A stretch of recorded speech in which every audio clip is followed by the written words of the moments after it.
ରାଧେ ରାଧେ ବନ୍ଧୁଗଣ। ଆଜି ଅନେକ ଲୋକ ଗୋଟିଏ ପ୍ରଶ୍ନ ପଚାରନ୍ତି, ମହାରାଜ, ମୁଁ କାହାର ଖରାପ କରେନି, ମିଛ କହେନି, ଚୋରି କରେନି, ଗରିବଙ୍କୁ ସାହାଯ୍ୟ କରେ, କିନ୍ତୁ ମୁଁ ଭଗବାନଙ୍କ ନାମ ନେଉନି, ଭକ୍ତି କରେନି, ତେବେ କି ମୁଁ ଭଲ ମଣିଷ ବୋଲି ଗଣାଯିବି? ଦେଖନ୍ତୁ, ଏହି ପ୍ରଶ୍ନର ଉତ୍ତର ଅତ୍ୟନ୍ତ ସୂକ୍ଷ୍ମ। ପ୍ରଥମେ ଏହା ବୁଝନ୍ତୁ, ଭଲ ମଣିଷ ହେବା ବହୁତ ବଡ଼ କଥା। ଆଜିର ଦୁନିଆରେ ସତ୍ୟବାଦୀ, ଦୟାଳୁ ଓ ସଚ୍ଚରିତ୍ର ଲୋକ ମିଳିବା ସହଜ ନୁହେଁ। ଯେ ଅନ୍ୟର ଦୁଃଖ ବୁଝେ, କାହାକୁ କଷ୍ଟ ଦିଏନି, ସେ ନିଶ୍ଚୟ ପ୍ରଶଂସାର ଯୋଗ୍ୟ। କିନ୍ତୁ ଏବେ ଗୋଟିଏ ପ୍ରଶ୍ନ କରନ୍ତୁ, ଏହି ଭଲପଣର ମୂଳ କେଉଁଠି? ଯେପରି ଗଛର ପତ୍ର ସବୁଜ ହୁଏ କାରଣ ତାହାର ମୂଳକୁ ପାଣି ମିଳୁଛି। ମୂଳ ଶୁଖିଗଲେ ପତ୍ର କେତେ ଦିନ ସବୁଜ ରହିବ? ସେହିପରି ମଣିଷର ସମସ୍ତ ସଦ୍ଗୁଣର ମୂଳ ହେଉଛନ୍ତି ଭଗବାନ। ଯଦି ମୂଳ ସହିତ ସମ୍ପର୍କ ନଥାଏ, ତେବେ ସଦ୍ଗୁଣ କେବେ ନା କେବେ ଅହଙ୍କାରରେ ପରିଣତ ହୋଇପାରେ। ଅନେକେ କହନ୍ତି, ମୁଁ କାହାକୁ ଠକେନି, ସେଥିପାଇଁ ମୋତେ ମନ୍ଦିର ଯିବାର ଦରକାର ନାହିଁ। ଏହି କଥାରେ ହିଁ ସୂକ୍ଷ୍ମ ଅହଙ୍କାର ଲୁଚିଥାଏ। ଭକ୍ତି ମଣିଷକୁ ଛୋଟ କରେନି, ବରଂ ବିନମ୍ର କରେ। ଭକ୍ତିମାନେ କେବଳ ମାଳା ଧରି ବସିବା ନୁହେଁ, ଭକ୍ତିମାନେ ନିଜର ସମସ୍ତ ଶକ୍ତି, ସଫଳତା ଓ ଜୀବନକୁ ଭଗବାନଙ୍କ କୃପା ବୋଲି ମାନିବା। ସୂର୍ଯ୍ୟ ପ୍ରତିଦିନ ଆଲୋକ ଦେଉଛନ୍ତି, ଆମେ କେବେ ତାଙ୍କୁ ଟଙ୍କା ଦେଉଛୁ କି? ନାହିଁ, ତଥାପି ସେ ଦେଉଛନ୍ତି। ବାୟୁ ମିଳୁଛି, ପାଣି ମିଳୁଛି, ହୃଦୟ ଧଡ଼କୁଛି, ଏସବୁ କି ଆମ ଶକ୍ତିରେ? ଯେତେବେଳେ ମଣିଷ ଏହାକୁ ବୁଝେ, ସେତେବେଳେ ତାର ହୃଦୟରେ କୃତଜ୍ଞତା ଜନ୍ମ ନିଏ।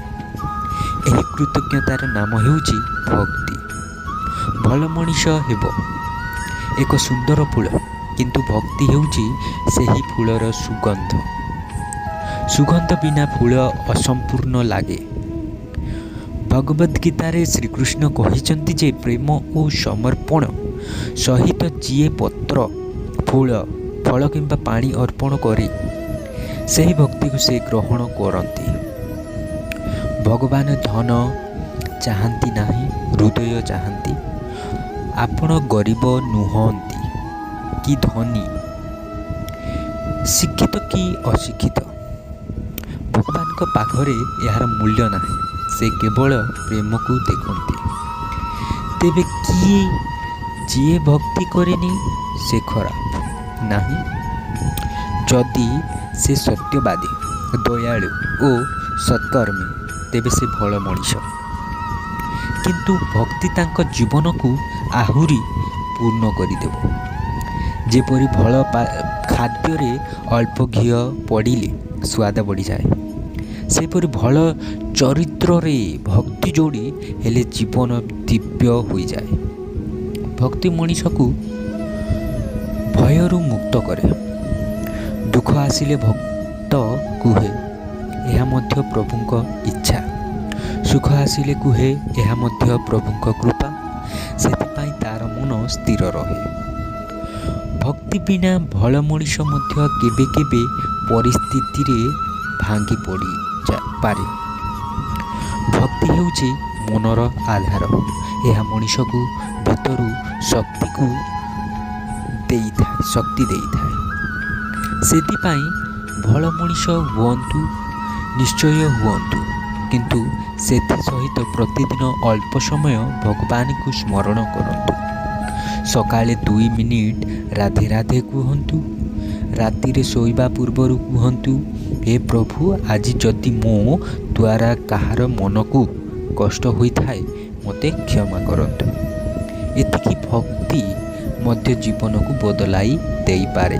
ମନେ ରଖନ୍ତୁ, ଭଲପଣ ମଣିଷକୁ ସମାଜରେ ସମ୍ମାନ ଦିଏ, କିନ୍ତୁ ଭକ୍ତି ମଣିଷକୁ ଭଗବାନଙ୍କ ସାନ୍ନିଧ୍ୟରେ ନେଇଯାଏ। ରାଧେ ରାଧେ। ଜୟ ଶ୍ରୀକୃଷ୍ଣ।